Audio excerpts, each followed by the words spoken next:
Welcome to R&R's Ask the Expert. I'm your host, Mildred Ingram, R&R's editor-in-chief. And today I'm joined by Danessa Itaya, president of Bio1. Thank you for being with us. Thanks for having me. Absolutely. Danessa, could you provide a brief overview of your background and your position at Bio1?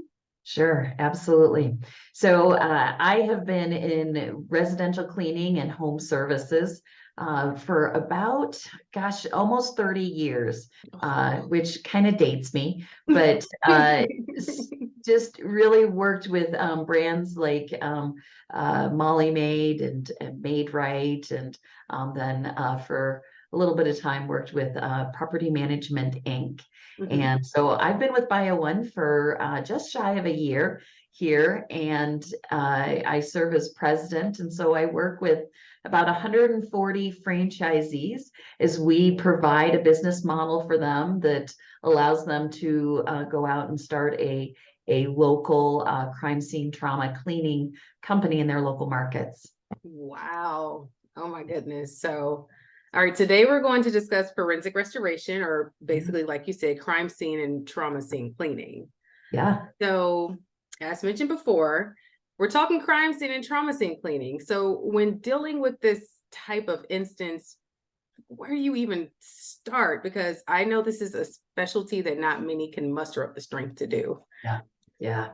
You know, it is. It's really, it's an interesting thing. And there's a lot of sensationalism. There's a lot of, I mean, we all have our favorite true crime podcasts, right? I mean, Yes. it's interesting. We want to hear the stories, but we don't want to hear the stories. And it's really interesting when you're in this business, you learn that there are a couple of components to it.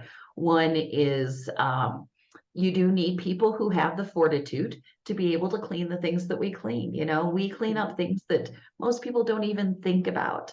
And hopefully, you know, that we're not, it's not something we do every day. We do some hoarding cleans as well. And so again, still the interaction with our customers is a big component of what we do. And so for that, when we look for people who want to be a part of this business, we're looking for people who have a level of empathy. Our motto is help first, business second. And we find that that's a big component of how we go to market. You know, it's a cleaning business. I mean, that's the reality of it. But being able to provide safe, PPE,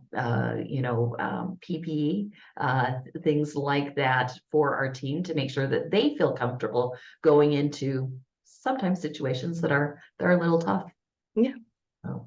Okay, so being that the jobs that your company does can be a bit maybe heart-wrenching at times, to say the least, Yeah. How do you care for your customer and your team during a crisis like that? Yeah.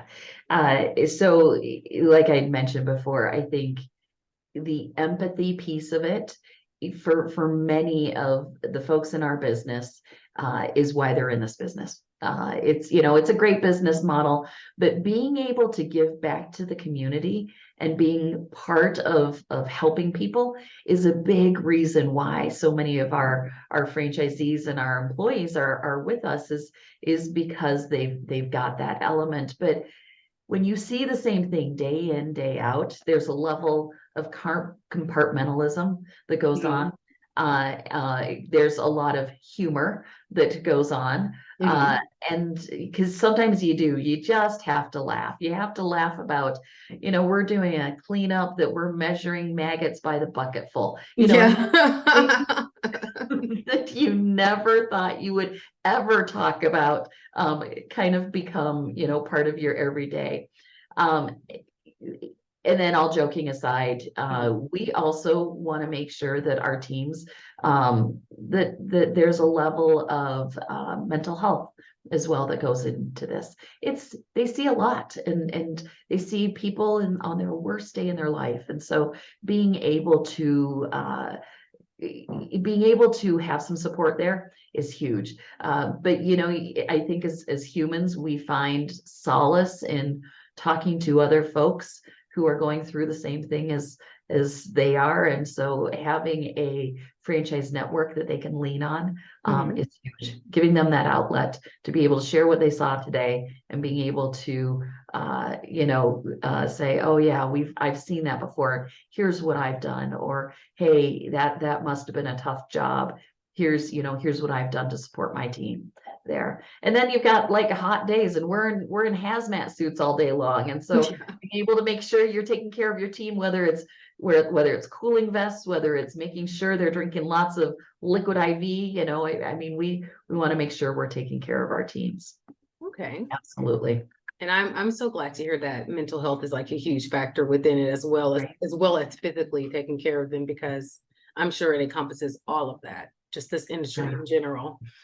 It does, and there are some really great resources out there. I mean, far more than ever before. I mean, as we look at partnerships with even local law enforcement and some of the counseling services and partnership programs that we can work with them on. So it's been really kind of eye-opening, but with the increased flux of us being able to talk about mental health as an everyday topic, and that it's not something we should be embarrassed about. It's who we are, and it's important.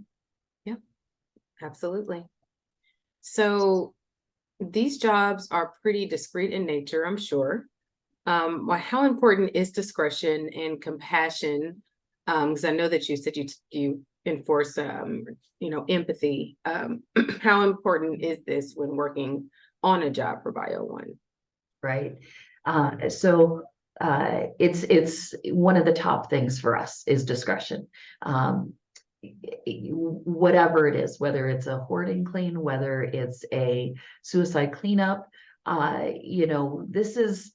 people are going through a tough time. They don't need their neighbors. They don't need everybody wondering what's going on and who's there. And so with that, I mean, even how we coach our business owners, and we work with them on, you pull up with an unmarked vehicle. They don't need a big truck saying Bio1 pulling up to the front of the house, right? Right. And so even just in how we work with our customer as well. And so, where do we put a dumpster? If we're cleaning out a home, where do we, how do we make sure we're providing safe entry into the home and exit from the home? So being able to work there. Again, it all comes down to health first, business second as well. And so when we talk about empathy, the people that we bring on board, there is a level of empathy that again needs to be in the forefront, and we hear that consistently from our customers. It's interesting being in the home services industry, and we, as business owners, we all work for reviews, right? Google has trained us well in that we work for 5-star reviews. Businesses are successful and businesses are not successful based on their reviews sometimes. Yeah. So for us, one of the things that we're really proud of are our 5-star reviews, and consistently we see in our reviews, we see that the person who came in to take care of them is regularly named. And that says there was a relationship built.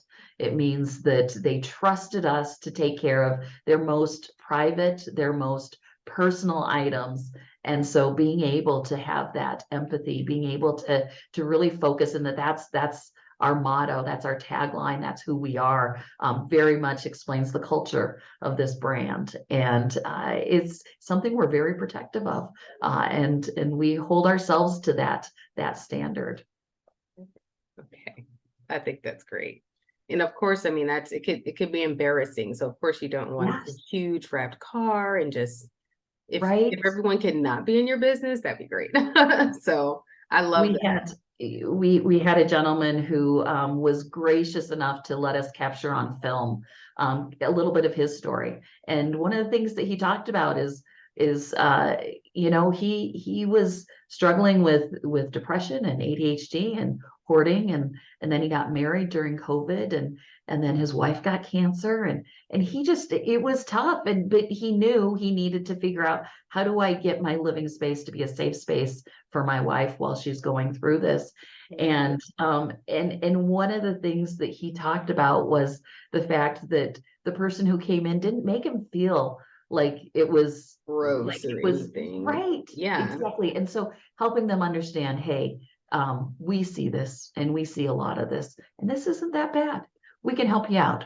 Well, you've got good living space here. Let's help you create an even better living space. So that's the message we go for. That's what that's how we build relationships. That's how we tie ourselves to the community. So That's the best, like really awesome testimonial. So yeah. like, what does it feel like providing a service such as this? Like Yeah. one that's not spoken of often. And I know that although it could be probably a tough one at times, it's also rewarding, like as you stated earlier. Yeah, yeah.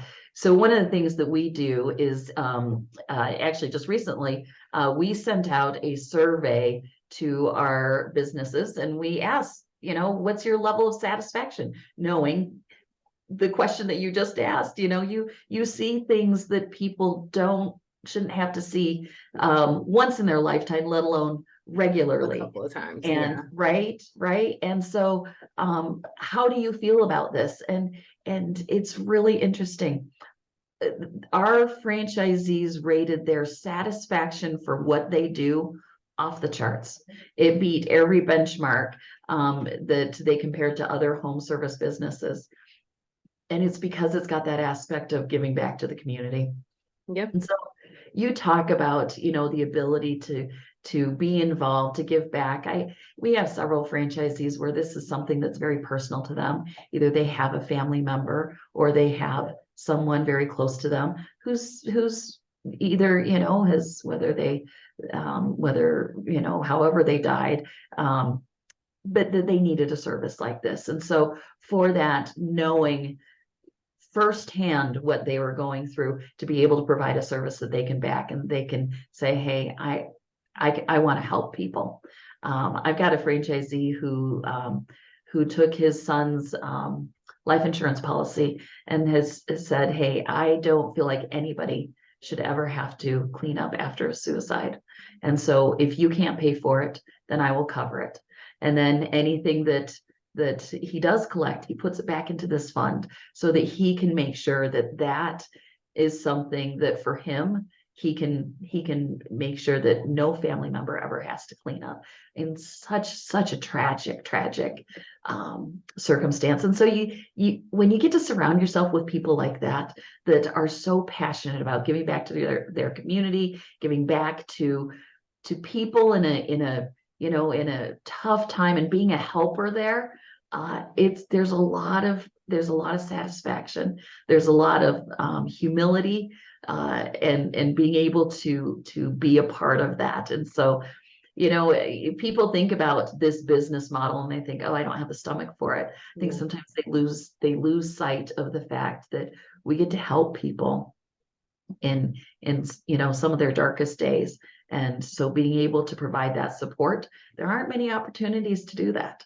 And so there's a high level of satisfaction, which nobody would have guessed, right? No, you wouldn't. And every once in a while, I mean, of course, being in this industry, and I'm still new to the industry, it's almost been February, it'll be a year for me. Okay. And Yeah. even this is a completely different sector of it, because Yeah. in all of restoration and remediation and all, like you all are giving back, Yes. but this is just a completely different way of doing the exact same thing. When people are at their lowest, in a completely different capacity in life. Right. So Right. yeah, it's just so awesome to just hear, but that's the name. The name of the game is to make sure that people understand that there's a service like this out there, and that it's available to them as well. And so being able to, one, have the knowledge and the expertise to do it correctly, and to be able to do it safely, and quickly, so that people can get back into their homes. It's a big component of what we do. Yeah. Yeah. Well, Danessa, thank you so much for your time and insight. And before we go, where can our listeners learn more about Bio1 and stay connected with you? Absolutely. So you can find us at bio1inc.com. And there's a lot of information there, including some helpful resources like suicide awareness and hoarding awareness and how to help. And we can be reached there from our website and any of our local locations as well. Awesome. Thank you. And audience, as you know, for more insights on restoration remediation and the people behind it all, like Danessa, visit our website, rnrmagonline.com. We also have Apple and Spotify. And if you haven't yet, please follow the podcast to keep up with our latest episodes and give us a quick review and rating. We're also on LinkedIn and Twitter and Facebook. So we invite you to follow us there too. This has been another awesome episode of Ask the Expert. Tune in.